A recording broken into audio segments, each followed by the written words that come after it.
C'est comme si la broche avait disparu. Marinette, fais en sorte qu'Adrien ne sache jamais le vilain que j'ai été, mais plutôt qu'il se souvienne des fois où j'ai essayé d'être mon père. Mais quoi qu'il arrive, nous serons prêts.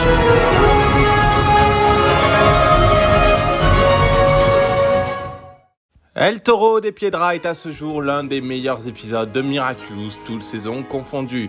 Entre les différentes intrigues et histoires, entre le développement du personnage de Ivan, de sa famille, le développement concernant son père et surtout l'histoire et le parallèle avec Gabriel et Adrien, entre le secret que cache Nathalie et le secret que cache Marinette et le développement de Rose et de Juleka, franchement l'épisode est juste parfait. Tellement d'intrigues, tellement de choses à raconter, tellement de mystères et de secrets, et tellement adulte. Franchement, c'est un épisode qui ancre dans cette fameuse réalité, cette réalité d'héritage paternel, de pères qui ont fait le mauvais choix et de personnes qui doivent assumer, comme par exemple Ivan, voire même plus tard Adrien quand il apprendra la vérité. Car oui, dans cet épisode, on nous révèle des choses primordiales pour le futur de la saison 6 de Miraculous. Donc il est temps de parler du fameux épisode, l'un des préférés des fans actuellement, El Toro des Piedras. Bon, dans un premier temps, nous allons parler de la première intrigue, peut-être la moins intéressante, mais pas des moindres, la relation de Rose et de Juleka. En effet, alors qu'il voulait organiser une surprise pour Mademoiselle Bustier et que Lucas ne pouvait pas être disponible car il est au Brésil, eh bien, Juleka a écrit une chanson et grâce à Rose qui l'a embrassé, qui lui a donné une confiance incroyable, Juleka a décidé de chanter devant tout le monde afin de remercier Mademoiselle Bustier pour tout ce qu'elle a fait actuellement. Un véritable cadeau, surtout que Juleka n'a jamais été quelqu'un qui s'exprimait énormément. On montre à quel point le personnage a évolué et la relation avec Rose est devenue incroyable. On sent enfin que le couple commence à se créer et ça fait vraiment plaisir. Surtout que la musique est franchement magnifique. En même temps, avec la scène d'action, avec le combat contre Minotaurox et El Toro des Piedras, franchement, la mise en scène, l'animation est juste parfaite dans cet épisode. Bref, que dire de plus, à part que c'était juste génial. Et pourtant, c'était une intrigue secondaire comparée à la véritable intrigue de l'épisode, celle d'Ivan et de son père. En effet, on apprend que son père, dès le début, était un ancien super vilain. Donc ça veut dire qu'il y avait des super vilains qui existaient avant l'arrivée du papillon et que ce super vilain a été envoyé en prison et qu'il bénéficie d'un programme de réhabilitation. Malheureusement, il n'a pas tant changé que ça et il veut que son fils l'aide en devenant lui aussi un super vilain. Son fils qui, évidemment, ne veut pas. Donc c'est assez intéressant, le fils s'oppose à son père finit par être acclimatisé et on apprend des choses concernant Ivan. Ivan ne veut pas être El Toro, il ne veut pas porter le Miraculous du taureau parce que ça lui rappelle beaucoup trop son père. Et justement, il a fait le bon choix en se révoltant contre son père et en l'affrontant une bonne fois pour toutes. Surtout que son pouvoir, du fait d'être immunisé face à tous les pouvoirs, est très intéressant, montrant à quel point il ne faut pas prendre l'exemple d'un parent, surtout si ce parent est maléfique. Et justement, ça fait un énorme parallèle avec Adrien. En effet, dans cet épisode, on se concentre aussi sur Adrien et Marinette. Marinette, qui est mature dans cet épisode, merci, eh bien, elle découvre une lettre que Monarque avait écrite avant de disparaître. Dans cette lettre, il voulait que Adrien reprenne le flambeau, devienne le nouveau papillon et essaye d'arrêter Ladybug et Chat Noir afin de tout réarranger justement. Adrien qui pourrait prendre cette fameuse décision, surtout qu'on nous montre à quel point le fait de suivre son père ou non dans ce genre d'histoire est assez compliqué.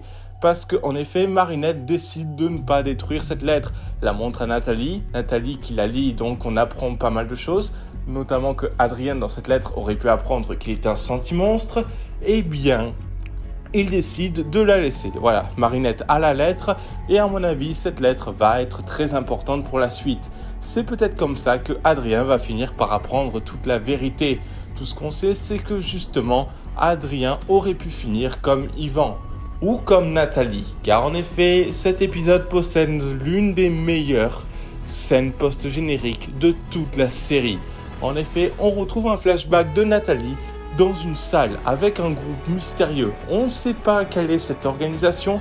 Tout ce qu'on sait, c'est que Gabriel Agreste était le diamant, que Tsurugi serait la machine, et donc apparemment cette organisation était au courant que Gabriel était monarque et ils essayent de créer un monde parfait. Donc ils savent que Ladybug a menti et en plus celui qui a l'air de diriger un peu l'organisation est le père de Nathalie sans cœur. Je ne sais pas si vous vous rendez compte de l'énorme parallèle entre le père d'Ivan, le père d'Adrien justement, qui étaient tous les deux maléfiques, l'un qui l'ignore, l'autre qui le sait, et qui a décidé de ne pas le suivre, et Nathalie qui semble lui obéir. Mais seulement Nathalie connaît toute la vérité concernant Ladybug. Je ne pense pas qu'elle va le trahir, ou trahir Ladybug, mais pour l'instant, on sait que Nathalie sait que c'est une grande menace.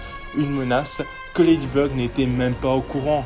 Une menace dormante. Alors, le bal des diamants, c'était un code, parce qu'en effet, Gabriel était le diamant, et Nathalie, c'était l'ombre du diamant. En fait, ça a relancé toutes les théories et tous les débats. Qui sont les membres de ce conseil? C'est quoi leur projet monde parfait? Et surtout, qu'est-ce qu'ils veulent faire avec les Miraculous? Est-ce que c'est eux qui ont appris l'existence des Miraculous à Gabriel? Non, franchement, c'est clairement l'un des meilleurs épisodes de toute la série. Franchement, ça ouvre tellement d'intrigues, tellement de théories. Et surtout, dans cet épisode, bon, même si on va pas parler de Chrysalis, eh bien, franchement, est-ce que Chrysalis est au courant de ce fameux conseil, justement? Ou est-ce qu'elle l'ignore totalement? Est-ce qu'elle en fait partie, justement? Parce que clairement, ça peut nous offrir tellement de possibilités.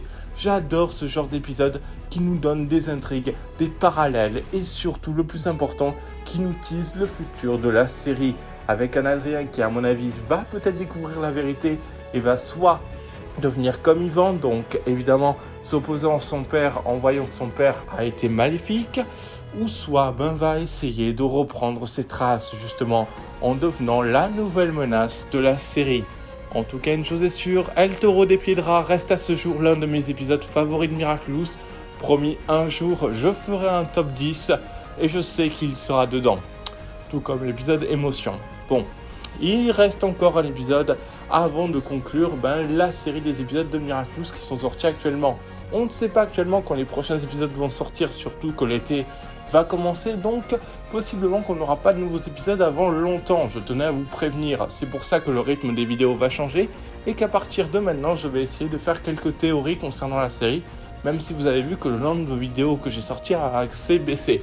Mais je vous remercie pour ceux et certains qui sont toujours présents à me soutenir, à liker, commenter, partager. Merci à vous, les Miracleurs, et on se retrouve bientôt pour une prochaine vidéo. Restez connectés. Nouro, transforme-moi.